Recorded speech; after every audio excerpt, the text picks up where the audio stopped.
Hi friends, it's Jess back with another Misfit Makers Besties tutorial, and this week we are making this adorable watermelon wine tumbler. Can't wait to get started, but first make sure you hit that like and subscribe button. That's the way to get notified. Also, check out our free Facebook group, Misfit Makers, and if you want to take your business to the next level, check out our mentorship group, Misfit Makers Besties. All right, today I have this little wine tumbler from CCDIY. Always check out their site and see what they have on clearance because I caught these little wine tumblers for $4. I stocked up on a bunch a few months ago. So definitely, I think they're out of stock right now, but definitely keep checking back in on their clearance section. They always have some amazing stuff. But anywho, we're going to go in with our chalk paint, our pop of color. And the colors that I'm using are cotton candy, mint, and then just cool white. I want to blend these colors in just slightly. You don't have to concentrate so hard on getting a perfect blend, but you don't want a sharp, harsh line because if you're using translucent colors or lighter colors, if you have a sharp, harsh line, that's going to show through your glitter and we do not want that to happen. So try and blend those colors in as nicely as you can. If you need to do a second coat, go ahead and dry up your paint before moving on to your second coat. I was not worried about a second coat because for the most part, the colors that I'm using are darker. So one coat was just fine. After my paint was completely dry, then I am ready to glitter. So today I am using adhesive. My adhesive is from CCDIY as well. And now UV resin can be a little thicker and a little harder to kind of smear around your tumbler than epoxy. So keep that in mind. You don't want to rub too hard because you can peel up that pop of color, that chalk paint. So I do want to move it all the way around my tumbler. So if you're having a hard time, put it in front of your heater to kind of warm up that UV resin so it kind of glides around more evenly. Now we're going to go in after we get a nice even coat of UV resin all the way around. Another little tip with UV resin, you can take your time. You are not rushed like Mod Podge or even like a fast set epoxy. Sometimes you can be a little rushed with that depending on what you're doing. With UV resin, you could literally take an hour if you wanted to glitter your tumbler. So it's great. It's a great product. I'm going to go in. This is a watermelon themed tumbler. So I wanted to start with a dark green and work into that light green, work into that white so it can really mimic a watermelon. This dark color is Hula.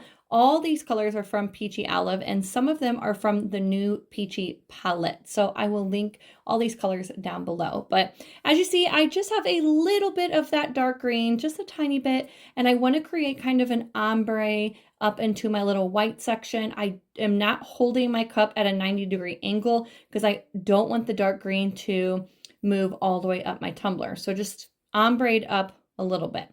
Next, we're going to move into the lighter green and we are going to do the same thing. I'm going to create that barrier line and then ombre into our Hula color. And then now I'm going to tilt my tumbler just slightly. Again, I don't want to tilt it too much because I don't want that glitter to shift all the way down, to the top of our tumbler.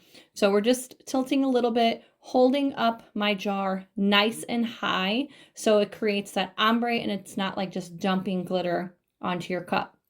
The next color I am using is Skye, and it is a medium chunky white glitter. I am really just using a couple chunkies to create some dimension in my ombreing. I really like the effect that this gives. So if you've never tried this, I highly recommend doing this. Again, I just like the way it looks underneath the glitter.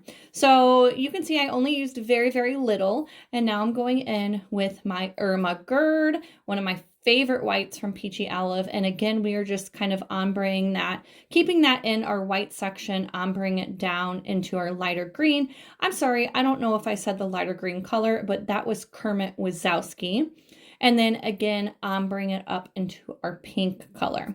So the next color is a chunky watermelon color. I guess you would consider this like in the pink shade. I guess it would be like pink. I don't know, but I saw this and was like, oh my gosh, this is the perfect watermelon shade. So this is Autumn, again, from the new Peachy palette. And again, I'm just kind of scattering that onto my tumbler. Next color I'm using is Cruel Intentions. Now, again, this is like the perfect watermelon color. So if you don't have this one, Cruel Intentions. And again, all from Peachy Olive. I will link down below along with our discount code. So this top color is the easiest color because this we're just going to put everywhere and then ombre down into our white. The final color I'm going to use or go in with is Ermahgerd again, and we are just going to ombre that up into the pink a little bit, or put it, you know, honestly, wherever you really think that you need to blend your colors more or you have any bare spots. Ermahgerd is like a great color for doing so. Once you have all of your glitter colors on there and great coverage, now we are going to stick this baby underneath our UV lamp. My UV lamp is from Amazon, and I will link it down below. Once it is cured in about 2 or 3 minutes, we are going to do a flood coat of UV resin on top of our tumbler. We are going to do 2 coats of UV resin. So you can see here, I'm just pouring it straight out of the bottle because I didn't want to waste a medicine cup. After each coat is dry, after my final coat of UV resin, I sanded down my rims and sanded down my tumbler. And then I did do a final coat of medium viscosity. I only used about 30 mLs. I personally like to have a coat of epoxy as my final coat rather than UV resin. I just feel like it cures harder. It's just a better quality for that final coat. So keep that in mind. Okay, so now moving on to the topper. These toppers are so much fun, and it is total like take me back into time. I made hundreds of these cups in 2019, like hundreds and hundreds and hundreds of guys. These went viral. I posted them and they went viral everywhere. And I promise you, like, they were all the craze. Everybody wanted an ice topper. And I feel like that's where the topper craze kind of started. I know people were making toppers before the ice topper became popular, but I swear I was seeing chicken wings with ice and waffles with ice. I'm like, oh, Barbie dolls with ice. I'm like, this don't even make sense. But everything, you can find everything on Amazon. I will link my Amazon shop below, or at your local Hobby Lobby. This is just vase filler, and then you find the fruit of your desire. That sounds like a nightclub. Fruit of your desire.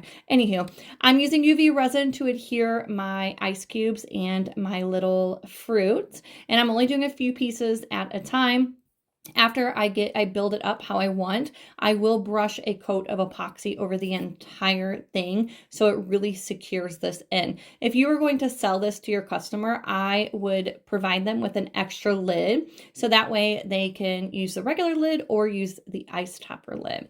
But voila, guys, I hope this tutorial helped and inspired you in some sort of way. There's so many different things that you can make with these. Like in the Besties group right now, we are making a lemonade one and a margarita one. So if you want to check out the lives that we were doing on those, you will have to come check out our mentorship group. No better time to sign up than now. So again, leave your comments down below. I hope this tutorial helped. Voila!